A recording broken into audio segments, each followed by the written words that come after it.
What's everybody's thoughts on Nico Iamaleava's situation? Oh shoot! Actually, I gotta upload that episode of the 12th Take.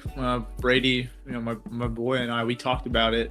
Just because there's not too much going on with A&M, so we're like, bro, let's talk about this Nico situation. This is the talk of the town. You know what I mean? Like this is a national storyline, and man, the thing that we took away from it was like, it's just sad that college football is at a place where kids can demand more money and then just leave and the school is left hanging.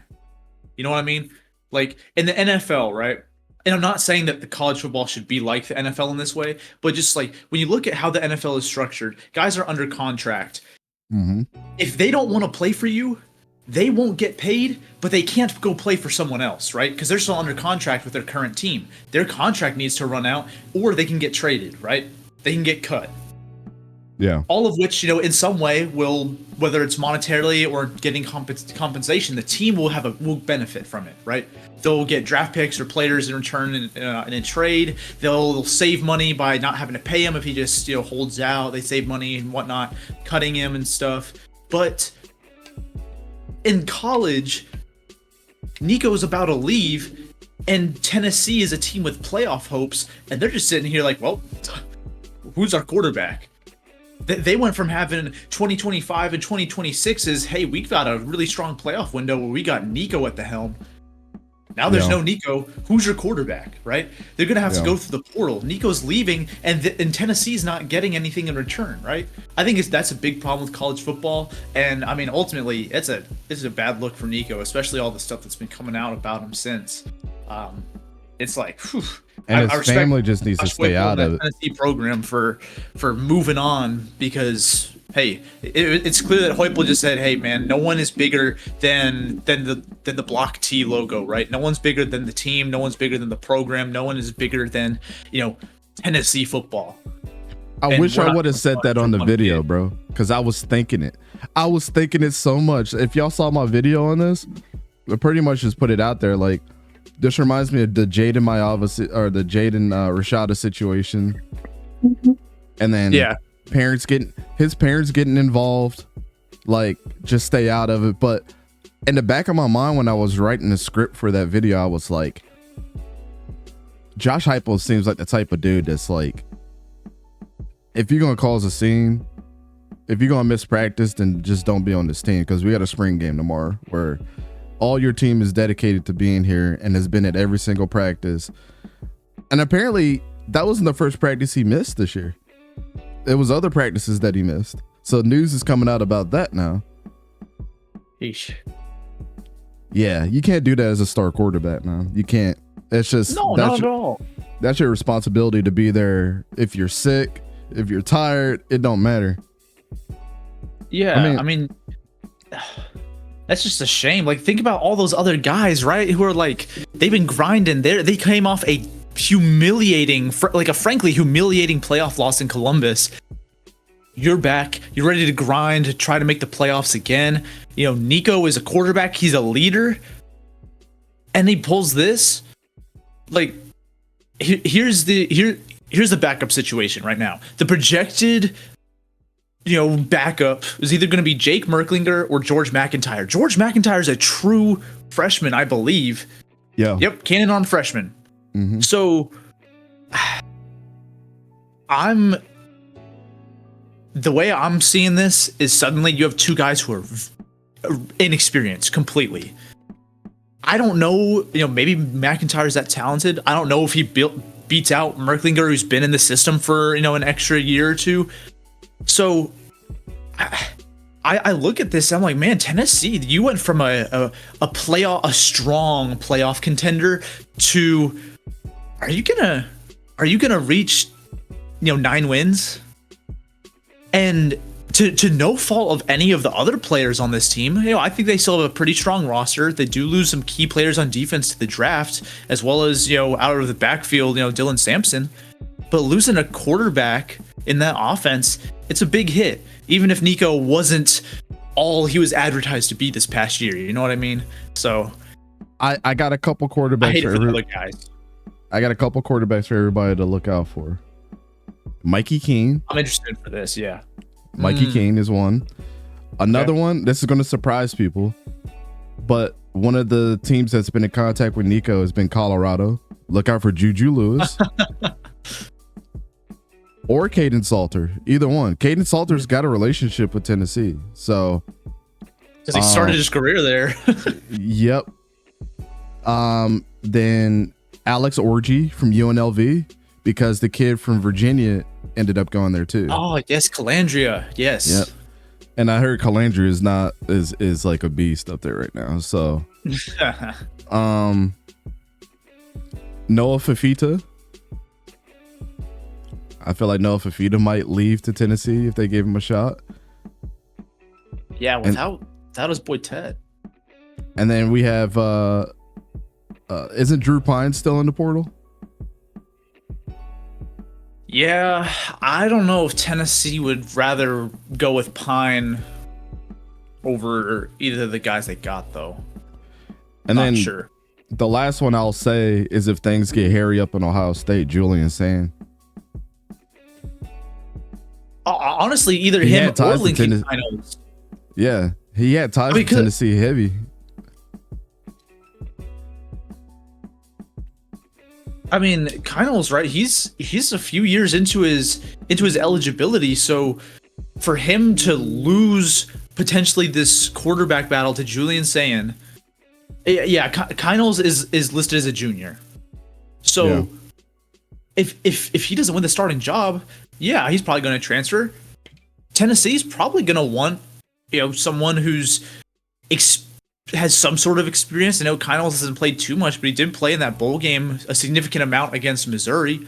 He's been developed in a program that has developed quarterbacks very well lately. I mean, I could see them going for a guy like him if he enters the portal. Yeah, you're right. There's a handful of options here for Tennessee, and it'll be interesting to see what pieces move around in this in the spring portal window, because a lot of those guys you named, right, they are in quarterback battles right now, right? Mikey Keene at Michigan, right? Alex Orji out at UNLV. You have Juju Lewis and what's his name? Caden Salter out at Colorado, right? I think that one of those pieces will probably enter the portal again. Especially some of those guys like a Mikey Keene, Lincoln Kinos, who are competing against guys who've only, who really haven't started ever, right? They're competing against Julian Sand and Bryce Underwood, two young guys. So if they lose that quarterback battle, they're probably not going to start at that school for the rest of their career. They're going to want to go somewhere they can play. Tennessee seems like they're a place where they're looking for a quarterback, and you can find a lot of success there early on. And I have one more that I've talked about ad nauseum, but I just read up like 2 days ago that it's like Zach Lujan up in Northwestern is having like a really big problem at quarterback. And it's a 3-way competition between Preston Stone and Jack Lausch and who's that other guy? Ryan Bowe. There's a tight competition between those three right now, and he's not sure who's going to start. And so the reason why I have a connection with Preston Stone going to Tennessee is because Josh Heupel and Rhett Lashley are like buddies. So Rhett might be calling Josh Heupel and being like, you need to do everything you can to see if you can get that dude to come to Tennessee. Yeah. Or Rhett's calling Josh to get him there. If Stone went there, I think that'd be a really solid move for both players, or like both player and program. Yeah. Yeah, bro. If I'm an NFL team, I don't want him.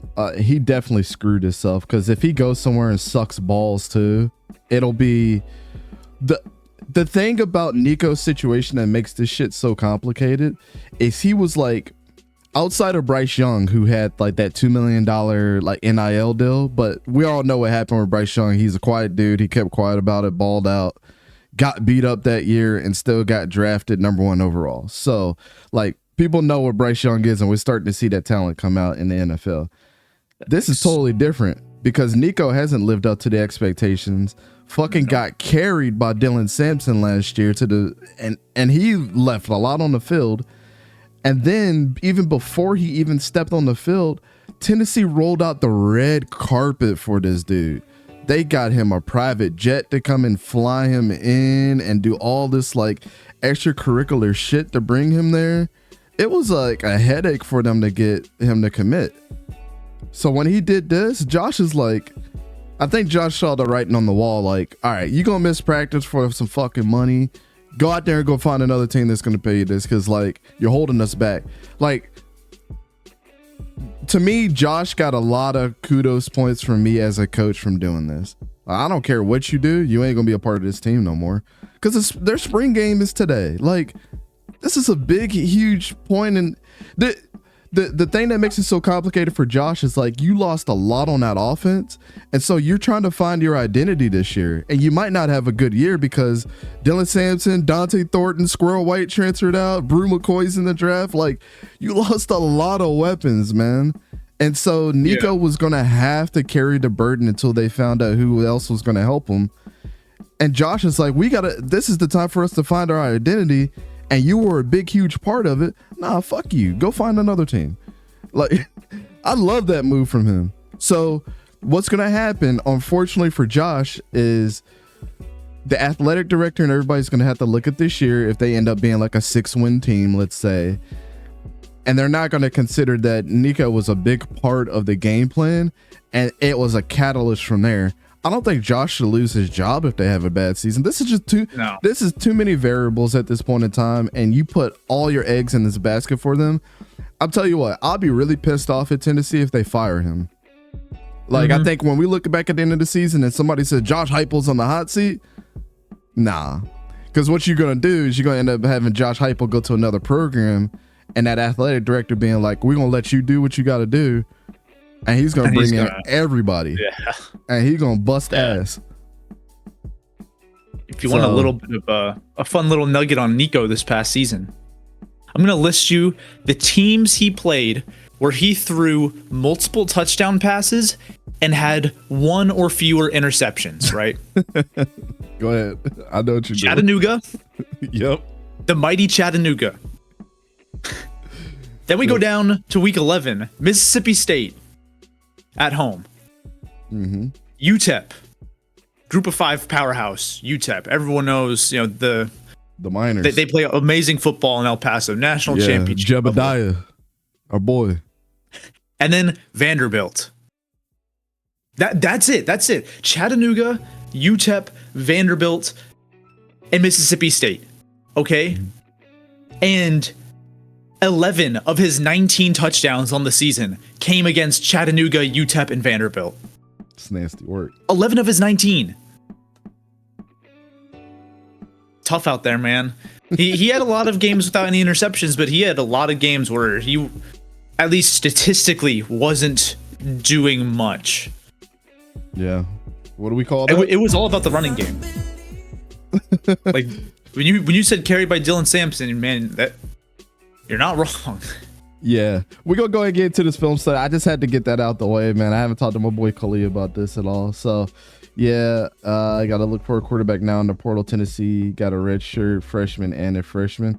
I believe this spring portal window that's about to open up here in a couple days is gonna be crazy. I think and my crystal ball projection, I'm just letting y'all know if this happens, is Josh Hoover is probably gonna go to North Carolina. I have this. It's been rumored, and Bill Belichick has come out and said how much he likes that kid. And we watched a little bit of Savion William Fuckboy's film yesterday. he's trash, bro. He's just not good. He's not an NFL wide receiver. He'll be playing in the Canadian Football League somewhere. But Josh Hoover's that guy. And if Bill Belichick gets him, oh my, people have been rumoring that North Carolina might have a 11-1 season, and we talked about that too. Like, they could be really, really good. They have a lot of in-state competition that they're playing this year, but outside of that, their schedule is pretty. They can fucking dog walk people if their team are good, you know. And if they get Josh Hoover, and just like one more wide receiver, they might be all right, man, because their defense is okay. Don said, and Saban is like I told you so on NIL. Yeah, Nick Saban is definitely slapping his face right now. Like, Nico is everything that I didn't want to deal with. So, and I hate it. I hated that we had to have one. Nick had like 5 more good years in him, I believe. He had like 5 more good ones. And they would have been hell to pay. I've only watched Harmon on the 2 Ohio State games so far. Was watching 𝗕𝘂𝘀𝗀𝗀𝗀 on the other side. Yeah, y'all know how we feel about 𝗕𝘂𝘀𝗀𝗀𝗀 Williams. Anthony Calandria from Virginia. That's who we were talking about. Harmon Caldwell's number 90. Jeffrey Bossa is number 2. For real, bro. Nico did not play up to the standards. Now he lets his team down even more. Nasty work, as Dante says. Yeah, it's incredibly disgusting. I'm interested to see where he lands up. Winds up. For some reason, bro, the place that I think he's going is Colorado. And I'm going to be like, yes, save my boy Caden. Bro, I've been watching some Colorado stuff because I'm interested to see Caden Salter and how people feel about him. And he's literally got the team grasp around him right now. Like, Juju's not going to start. That's if Nico doesn't go there. But Caden is like got the command of his team from what I've seen, and they respect the shit out of him. My boy Dylan's in the chat. He said Derek Harmon is heavily rumored to the Vikings, so I'm here for this one. Skull. Yeah. Burns said interested for the Vikings. I had them taking a safety. Yeah, I think it's between. They've been having defensive tackle struggles for a long time, so if they don't address that, people are gonna fucking riot. Tennessee said, guys, I'm hearing locally that they're moving on from Nico. Who said Nico was better than Arch Manning. Huh? There are people who said Nico was better than Arch Manning. That is hilarious. For a long time. Now, Tennessee Tactical, he's already kicked off the team, bro. Josh Heupel said, pack your bags, brody. Like, he's already spoke to the school and everything. They're about to strip his everything and tell him to go to the portal. Like, he doesn't have a choice. Yeah. Josh said that early this morning. As soon as he missed practice, the pressure was on. Man, I wouldn't want to be Josh last night, man. Not only having this situation, him missing practice and all these rumors, and then trying to get your team prepared for his spring game. He didn't sleep last night. Let's be honest here. I wouldn't have. So, yeah. Harmon or Nolan better career? I think Walter Nolan. I tend to agree. Yeah. Derek Harmon didn't make more of an impact all year long than what I've seen from Walter Nolan. Walter Nolan was the best player in Ole Miss. Put it like that. And he was the best player at A&M while he was here too. And that was amongst a bunch of 5-stars, other 5-stars. I mean, he was one. I saw on Twitter where somebody from Colorado said that they're not interested. Well, that's hilarious because there are places that, you know, I'm asking people that are scouts and stuff on other teams, and they can see. So it's kind of like if you go to somebody's post and you can see a bunch of likes, like on Instagram and stuff. The transfer portal is the same way. You can see the history of teams that have contacted players if you have access to it. And Colorado was one of the first ones that reached out to Nico. So. Oh wait. Okay. So here's something. Something that we gotta note. The SEC does not allow transfers within the conference during the spring window. Yeah, you can't. So he's got to go outside. Some of the teams that I know, I was just looking at, like, you know, his top 12 before he committed. Looking at some other teams that he visited.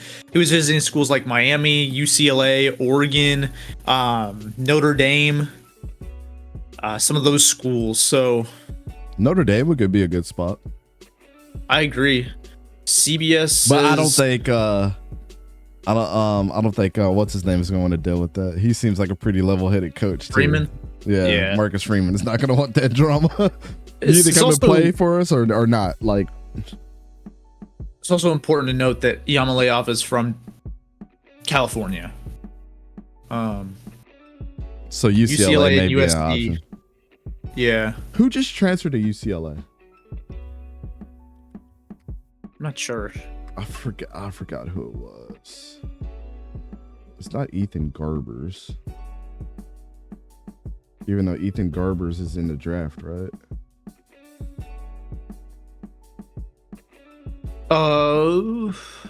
Wait, that's basketball. The heck? Oh, Joey Aguilar. Yeah, Joey Aguilar. Yeah. Yeah. Better not go there. Listed by CBS. North Carolina, which did come to mind for me. North Carolina is a team that's listed here. Garber's transferred to UCLA like 2 years ago, bro. Yeah, and then Oregon, but I don't know. They already got Dante Moore. Weird that the NCAA lets them have a special rule like that.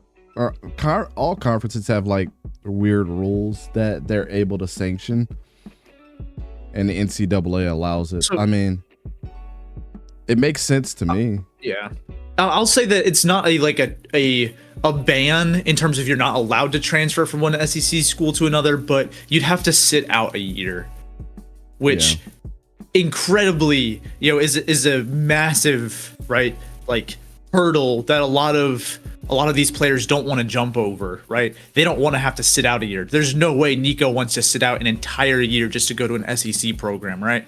I think he's going to go he wants to go somewhere where he can compete right away. Hey, you could tell some people haven't followed us for a long time. My boy Jay Rader said new Duke quarterback might be nice from Tulane. You talk about Darian Mensah? Darian Mensah. Bro, we've been on that. And the funny thing is, we've been on that he's train getting a long paid time. what Nico wants. Mensah's getting paid $8 million over 2 years, and that $4 million a year figure is what Nico's looking for. And unfortunately, Darian Mensah was a better quarterback.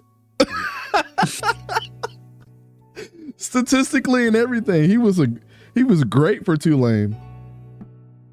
Yeah. And guess what? If Darian Mensah balls out of Duke, you think he's staying? I think, actually, you know what's interesting? Darian Mensah to Tennessee. Here's the thing, though. Do you turn down the Duke education and then for some reason the Duke money to go to Tennessee? And I don't know his motivations. That's a great, right. But like, let's be honest here. There's it's not even close comparing the championship aspirations of Duke versus the championship aspirations of Tennessee. Tennessee just made a playoff. Tennessee can make a playoff again. I'm sorry, but I think Duke could be a good team again, but I don't know if they're like they're not like in the thick of the playoff hunt, right? Yeah. So if you value winning, boosting your draft stock, Tennessee might be the move. If you're looking for, just getting that really nice degree, getting paid right now while you can, stay at Duke, but we'll see.